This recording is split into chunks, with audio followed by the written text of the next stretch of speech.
लाल बहादुर शास्त्री पर निबंध। लाल बहादुर शास्त्री हमारे देश के महानतम नेताओं में गिने जाते हैं। वे हमारे देश के दूसरे प्रधानमंत्री थे। लाल बहादुर शास्त्री का जन्म 2 अक्टूबर 1904 को हुआ था। उनका परिवार बहुत साधारण था। उनके पिता का नाम शारदा प्रसाद श्रीवास्तव और माता का नाम राम दुलारी देवी था। शारदा प्रसाद श्रीवास्तव शिक्षक थे। उनके पास धन दौलत नहीं थी, पर समाज में मान सम्मान था। जब लाल बहादुर शास्त्री की उम्र 1.5-2 वर्ष हुई होगी, तब उनके पिता का देहांत हो गया।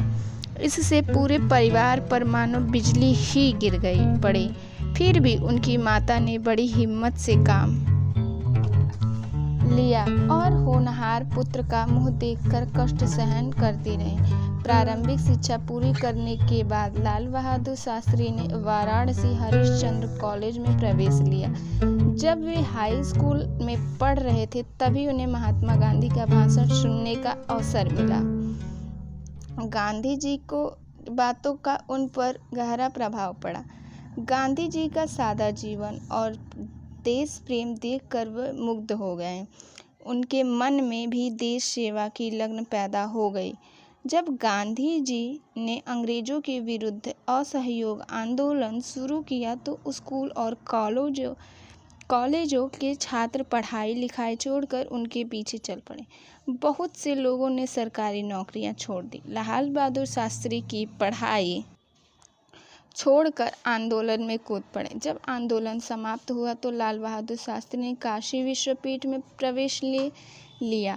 वहां से उन्होंने शास्त्री की परीक्षा उत्तीर्ण की। इसके बाद वे लाल बहादुर शास्त्री कहलाने लगे।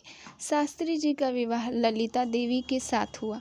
उनके विवाह में उन्होंने केवल 2 चीज़ स्वीकार की थी, एक चरखा, दूसरा एक थान, खादी का कपड़ा।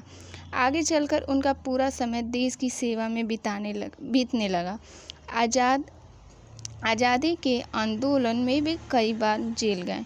जब वे देश आज़ाद हुआ, तो अपनी सरकार बनी। लाल बहादुर शास्त्री ने देश में अनेक महत्वपूर्ण पदों पर कार्य किया।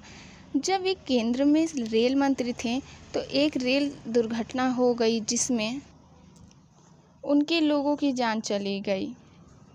इस बात से शास्त्री जी को बड़ा धक्का लगा। उन्होंने अपने आप को जिम्मेदार मानते हुए अपने पद से त्याग पत्र दे दिया।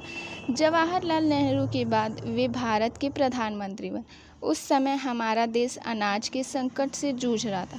शास्त्री जी ने बड़ी सूझबूझ से इस संकट का सामना किया और देश के स्वाभिमान की रक्षा की। उसी समय पाकिस्तान ने हमारे देश पर आक्रमण कर दिया। भारत ने इस आक्रमण का करारा जवाब दिया।